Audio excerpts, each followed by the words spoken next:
कैसा होता अगर हमारे पास अपने भावनात्मक बोझ से छुटकारा पाने का कोई तरीका होता।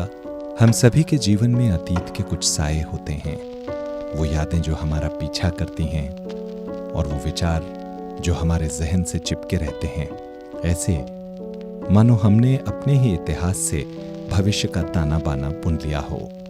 क्रोध, दुख और अपमान के पल कई सालों बाद भी बहुत तकलीफ पहुंचाते हैं।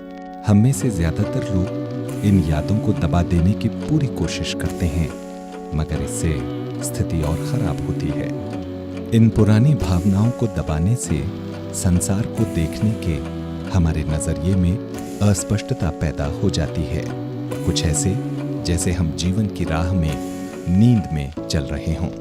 मनुष्य अक्सर वीडियो प्रोजेक्टर जैसा व्यवहार करते हैं, जिसमें हम वर्तमान जीवन की सामान्य स्थितियों को अतीत की नकारात्मक छवियों से ढक देते हैं। परिणाम स्वरूप हम घटनाओं और सामाजिक परिस्थितियों का गलत अनुमान लगा लेते हैं।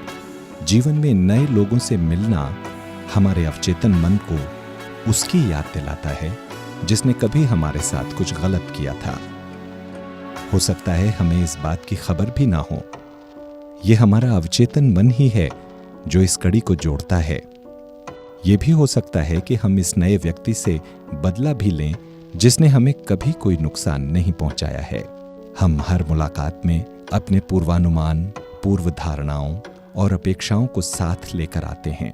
तो कैसे उतारें अतीत के बोझ को, जिससे हम अपनी नियति का निर्माण करने में स्वतंत्र हो सकें। अतीत और वर्तमान के बीच नाता जोड़ना स्वाभाविक है। हम इसी तरह सीखते हैं और यही हमें सुरक्षित भी रखता है। ये हमारा अपना मन ही है जो हमारे अंदर इन तूफानों को पैदा करता है, और हमें ये समझने की जरूरत है कि हमारे पूरे जीवन का काफी हिस्सा इस तूफान के केंद्र को ढूंढने में लग जाएगा जो हमारे चारों तरफ घूमता है। तो ये बड़ा सवाल है कि हम ऐसा क्या करें जिससे उन पुराने झटकों की प्रतिक्रियाओं को मिटाया जा सके जिनसे हमें अब कोई लाभ नहीं है। क्या करें कि पुराने घावों के और नए दाग न बने। इसका उपाय है, और वो ये कि आप अपने विचारों और भावनाओं के बस साक्षी बन जाइए।